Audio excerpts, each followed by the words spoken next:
Science fiction is supposed to push the limits of imagination. But what happens when it pushes too far? In the 1980s and 1990s, filmmakers unleashed futuristic nightmares so raw, so disturbing, that governments stepped in to slam the door shut.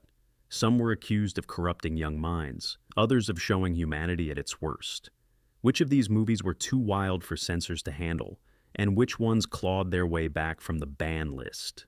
Let's dive in. Cannibal Holocaust, 1980. Imagine buying a movie ticket expecting an adventure in the jungle, only to walk into something that critics later called the most disturbing film ever made. That was Cannibal Holocaust, a found footage experiment long before the Blair Witch Project. On the surface, it told the story of a missing documentary crew in the Amazon. But what shocked audiences wasn't the plot, it was the merciless detail. Director Ruggero Deodato blurred fiction and reality with handheld camera work that convinced many viewers they were watching real deaths on screen. The violence looked so authentic that Italian authorities actually arrested him, suspecting the film was a snuff production. He had to haul his actors into court just to prove they were still alive. The scandal didn't stop there.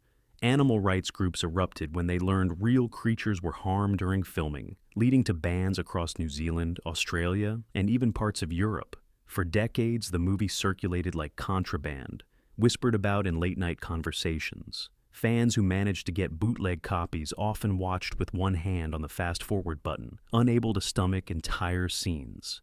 Yet, ironically, the bans turned Cannibal Holocaust into legend. Instead of killing its reputation, censorship turned it into a cult object. Was it a daring piece of cinema, or just cruelty packaged as entertainment? That debate still rages. One thing's certain, the fallout forever changed how censors handled extreme sci-fi and horror hybrids. Scanners, 1981. Sometimes a single scene is enough to doom a movie. In Scanners, it was the head explosion heard around the world. David Cronenberg's film, about people with terrifying telepathic powers, was already unnerving, but when an early sequence showed a man's skull erupting in front of a crowd, audiences gasped in disbelief. That one moment defined the movie, and got it into trouble. Several countries refused to screen Scanners uncut, and in others it was slapped with severe restrictions. Critics accused it of reveling in gore for shock value, while defenders argued it was a brilliant metaphor for uncontrolled power in the age of surveillance and Cold War paranoia. What often gets overlooked is how clever the movie was beyond the gore. Cronenberg used sci-fi to ask whether corporations would exploit psychic abilities as weapons, and whether individuals could survive that level of control. It was a futuristic nightmare disguised as a thriller, and that made it more unsettling than its budget might suggest. Despite the bans, Scanners became a surprise box office success and launched a wave of imitators. That exploding head effect was achieved with a mix of latex, gelatin, and yes, a real shotgun blast aimed at a prosthetic skull. No wonder it looked disturbingly authentic. Censors may have tried to hide Scanners, but the image was unforgettable. Long after governments loosened restrictions, that single shocking moment still defines the film. When people talk about banned sci-fi in the 80s, Scanners is always near the top of the list, and for good reason. Videodrome, 1983. If Scanners rattled nerves, Cronenberg's Videodrome ripped them out and twisted them into knots. This wasn't just a sci-fi film, it was a hallucinatory dive into the relationship between technology, media, and the human body. Starring James Woods as a sleazy TV executive who discovers a pirate broadcast that warps reality. Videodrome mixed body horror with biting social commentary. The problem? It was too much, too soon. Censors had no idea what to do with a film that showed flesh merging with machines, guns fusing with hands, and hallucinations so graphic that audiences couldn't tell where fantasy ended and reality began. In the UK, it was quickly pulled from shelves during the video Nasty Panic. In other countries, the imagery of transformation and violence was deemed too grotesque for mainstream release. Yet, here's the twist. Critics initially dismissed the film as repulsive trash, but over time, Videodrome became one of the most studied pieces of sci-fi cinema. Its slogan, "Long live the new flesh," was mocked back then, but now feels prophetic, considering how tightly we live with screens and devices. The bans gave Videodrome a dangerous allure. For decades, it was the kind of movie whispered about, traded on underground tapes, and viewed in secret by genre fans who wanted to test their limits. Today, it's hailed as a masterpiece, a surreal vision that proved science fiction could disturb just as much as it could inspire. The censors may have feared it, but in the end, Videodrome outlasted them all. Extro, 1982. If E.T. was the family-friendly face of alien encounters in the 80s, Extro was its demented cousin nobody wanted to invite to dinner. This low-budget British sci-fi horror shocked audiences with one of the most infamous alien birth scenes ever put on film. While Spielberg gave us Reese's Pieces and Friendship, Extro gave us grotesque imagery that left censors scrambling. The story followed a father who returns to his family years after being abducted by aliens, only he's changed into something far from human. The film leaned into the bizarre, with surreal visuals and moments that critics described as gleefully unpleasant. Censors in the UK outright banned it from home video for years, labeling it unfit for audiences. In other places, it was chopped up so badly that the story barely made sense. Ironically, those bans gave Extro a reputation that boosted its cult status. Fans who hunted it down on grainy VHS tapes couldn't believe what they were seeing. The film didn't just cross lines, it sprinted past them with a grin. For every critic who dismissed it as trash, another viewer hailed it as an unforgettable fever dream that pushed sci-fi horror into strange new territory. While Extro never reached mainstream success, it became a badge of honor among genre fans who wanted to say they had survived its madness. The censors may have tried to bury it, but like its alien protagonist, Extro refused to stay gone.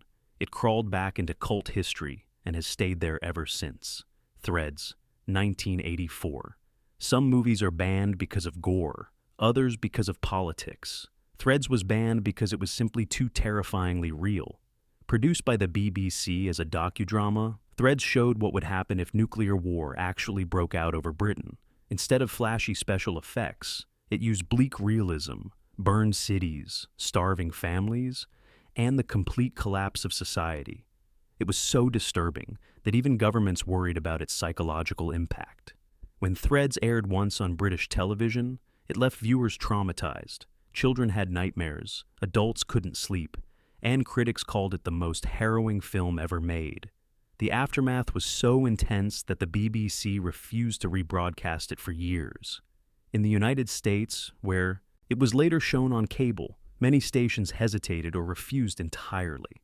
Australia banned it from late-night TV slots, citing the danger of widespread panic. What made it so haunting wasn't monsters or aliens. It was the absence of them. Threads showed ordinary people breaking down under the weight of disaster, their lives shredded by radiation, famine, and hopelessness. In some ways, it was too effective at doing its job. Even decades later, politicians and peace activists would reference it as the most devastating depiction of nuclear war ever put on screen. Unlike most banned sci-fi films, Threads wasn't a cult favorite, it was a warning. But the more censors tried to hide it, the more people wanted to see it. And when they finally did, the impact was unforgettable. The film wasn't entertainment, it was a scar burned into the cultural memory of the 1980s. Hardware, 1990. In the era of VHS rentals, a little low-budget film called Hardware managed to ignite a censorship firestorm. Directed by Richard Stanley, Hardware was a gritty, post-apocalyptic tale about a junk-salvaging soldier who brings home a pile of scrap metal, only for it to reassemble into a killer robot. Think Mad Max colliding with the Terminator, but made with the wild imagination of an underground artist. The film's problem? It was brutal. Hardware showcased gore, paranoia, and nihilism wrapped in psychedelic visuals. Censors in several countries, including South Africa, accused it of being dangerously violent. Some argued it promoted hopelessness during already tense political climates. In Britain, it was trimmed for video release, with entire scenes of robotic carnage cut out. But here's where the irony kicks in. The more Hardware was censored, the more fans hunted it down. Bootleg tapes of the uncut version spread like wildfire. The movie became a late-night sensation among metalheads, cyberpunk fans, and anyone tired of Hollywood polish. It even sparked lawsuits after critics pointed out its similarities to a Marvel comic, adding another layer of scandal. Despite being banned and censored, Hardware found cult status. Its grimy vision of the future, where technology turns against its masters, feels even more relevant today. The censors may have tried to dismantle it, but like its killer robot, Hardware always rebuilt itself. Tetsuo, the Iron Man, 1989. Japan's answer to underground sci-fi horror came in the form of Tetsuo, the Iron Man, and it was unlike anything audiences had ever seen. Directed by Shinya Tsukamoto, this black-and-white cyberpunk nightmare told the story of a man slowly transforming into a grotesque fusion of flesh and metal. The result was surreal, violent, and relentlessly disturbing. The movie's intensity earned it bans outside Japan. Distributors in the UK, Australia, and parts of Europe either refused to touch it or released heavily edited versions. Censors were horrified by its relentless body horror, characters sprouting, drills, machines growing from skin, and transformations that seemed designed to test human endurance. But Tetsuo wasn't just shock for shock's sake. Beneath the chaos was a story about modern alienation, technology consuming humanity, and the raw terror of losing control of your own body. It was art disguised as a nightmare. Critics didn't know whether to laugh, vomit, or applaud. While mainstream audiences never embraced it, Tetsuo became a cult treasure for sci-fi and cyberpunk fans. Its jittery camera work, pounding industrial soundtrack, and sheer inventiveness turned it into a film that still influences directors today.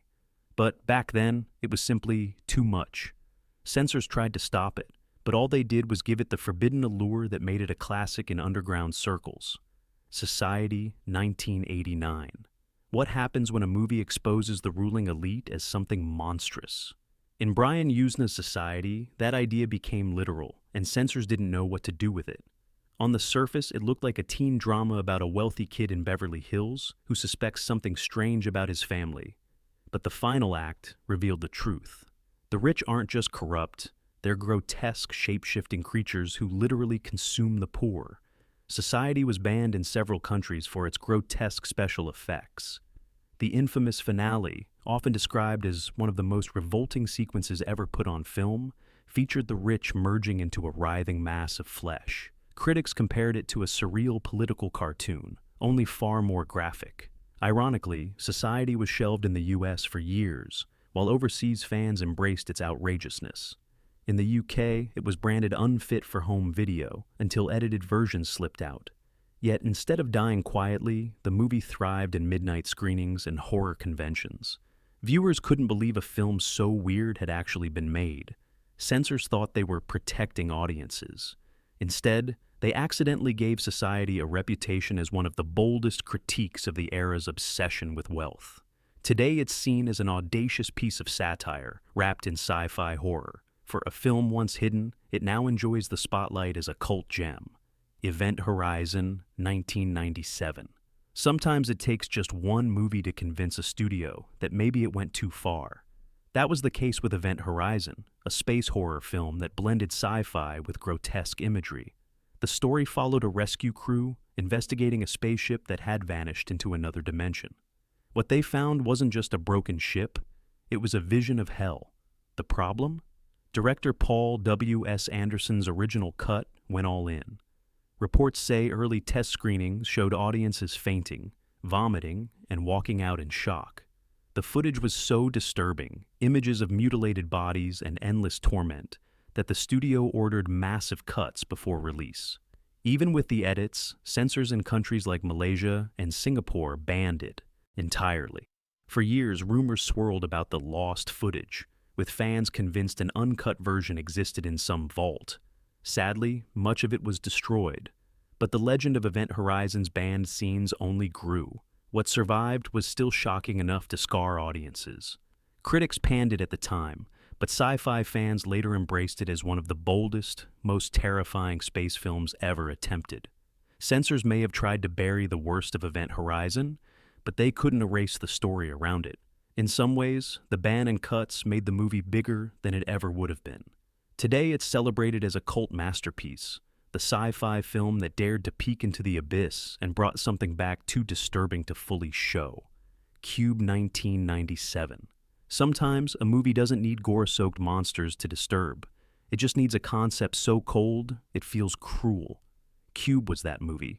Directed by Vincenzo Natali, this Canadian indie became a breakout hit for its ingenious simplicity. Strangers trapped in a massive deadly cube filled with booby-trapped rooms. It sounds like puzzle box entertainment, but Cube hit harder than anyone expected.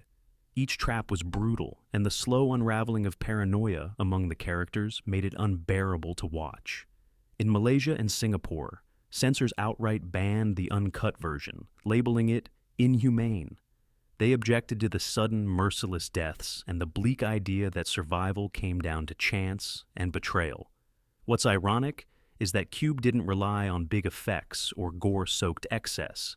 It thrived on atmosphere and psychological dread. The film's sterile white sets, dizzying angles, and sense of entrapment mirrored the anxieties of the late 1990s.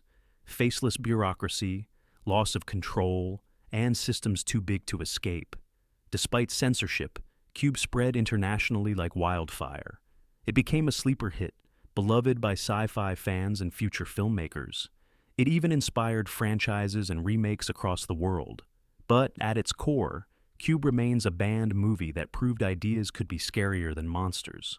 The Cube itself wasn't just a set, it was a prison for the human condition. Tetsuo 2. Body Hammer, 1992. If Tetsuo, the Iron Man, was already too much, its sequel doubled down. Tetsuo 2, Body Hammer, took Shinya Tsukamoto's nightmarish vision of man and machine colliding and turned it into a full-on assault. This time, the story followed a father whose rage literally transformed his body into a grotesque weapon. Censors in the West were not amused. Just like its predecessor, Body Hammer was banned or censored in multiple regions, with entire transformation scenes sliced apart. The combination of violence, industrial noise, and surreal imagery left regulators baffled. Was it art? Was it horror? Or was it simply madness caught on camera? For fans, the answer was obvious. It was revolutionary. Body Hammer expanded the themes of the first film, pushing the idea that technology could consume not only the body, but the family itself. The protagonist's uncontrollable transformations mirrored the anxieties of raising children in a mechanized, unstable world. Heavy stuff for a film that still featured people turning into walking arsenals. Like the original, bans didn't kill it. They made it irresistible. Body Hammer toured underground festivals, where audiences embraced its audacity. Censors thought they were protecting the public, but in reality, they handed Tsukamoto cult legend status. Today, the Tetsuo films stand as cornerstones of cyberpunk cinema, violent, overwhelming, and utterly unforgettable. Crash, 1996. Leave it to David Cronenberg to create one of the most controversial films of the 1990s. Crash wasn't a horror film, but it was still banned in several markets for its unflinching look at obsession, danger, and technology. Set in a world where people are drawn to the aftermath of car wrecks, the movie blurred the line between fascination and destruction.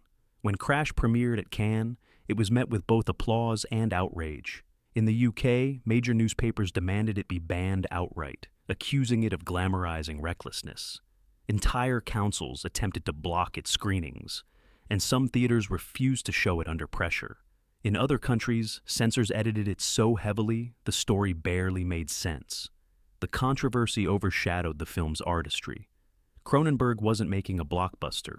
He was dissecting humanity's uneasy relationship with machines.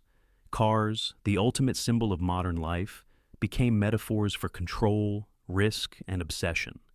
But for censors, that nuance didn't matter. The imagery was enough to spark bans. Ironically, the backlash turned Crash into a talking point worldwide. People who had no interest in Cronenberg suddenly wanted to see what was so scandalous. While critics were split, Crash won a special jury prize at Cannes, proof that controversy and acclaim can exist side by side. The bans didn't erase it. If anything, they etched its name deeper into cinema history. Men Behind the Sun, 1988. Few films have the power to silence an audience. Men Behind the Sun is one of them. Directed by T.F. Mao, This Chinese-Japanese co-production dramatized the real horrors of Unit 731, a covert wartime research program infamous for human experimentation. While framed partly as historical, its graphic depictions of cruelty placed it firmly in the realm of banned sci-fi horror. When it premiered, governments across the world pounced.